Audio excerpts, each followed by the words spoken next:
Viewers, कौमी cricket team के कप्तान बाबर आजम ने भारतीय हम मौसम विराट कोहली से इंटरनेशनल आईसीसी वनडे रैंकिंग में पहली पोजीशन छीन ली है। जनूबी अफ्रीका के खिलाफ शानदार बल्लेबाजी का मुजाहरा करने वाले कौमी टीम के कप्तान बाबर आजम वनडे रैंकिंग में पहले नंबर पर आ गए हैं। बाबर आजम हिंदुस्तानी कप्तान और स्टार बल्लेबाज विराट कोहली की जगह 865 पॉइंट के साथ टेबल पर सरफहरिस्त हैं। कोहली 857 पॉइंट के साथ दूसरी पोजीशन पर हैं। उसके बाद रोहित शर्मा 825 पॉइंट के साथ तीसरे नंबर पर मौजूद हैं।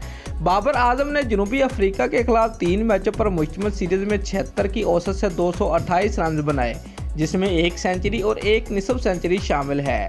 व्यूअर्स, सीरीज शुरू होने से कबल बाबर आजम आईसीसी की बैटिंग रैंकिंग में दूसरे नंबर पर मौजूद थे।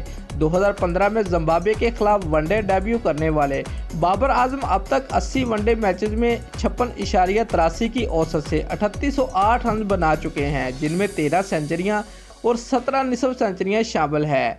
व्यूअर्स, ख्याल है कि बाबर आजम टी20 रैंकिंग में 30 है, जबकि टेस्ट रैंकिंग में 5वें नंबर पर मौजूद हैं।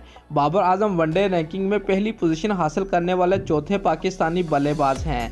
इनसे कबल जहीर अब्बास ने वर्ल्ड कप 1983 में न्यूजीलैंड के खिलाफ मैच में 103 रन की नाकाबिले शिकस्त इनिंग खेलने पर 902 पॉइंट हासिल के साथ आलमी दर्जाबंदी में पहली पोजीशन हासिल की थी। जुवेद मियांदाद ने वर्ल्ड कप 1987 में श्रीलंका के खिलाफ 103 रन बनाकर 858 पॉइंट के साथ ये एजाज़ हासिल किया था। 18 साल कबल मोहम्मद यूसुफ ने जनूबी अफ्रीका के खिलाफ होम सीरीज में 60 रन बनाकर 777 पॉइंट के साथ आईसीसी वनडे इंटरनेशनल रैंकिंग में पहली पोजीशन हासिल की थी। दोस्तों, अगर आपको हमारी ये वीडियो अच्छी लगी है तो लाइक और कमेंट ज़रूर करें और हमारे चैनल को सब्सक्राइब करना मत भूलिए। शुक्रिया।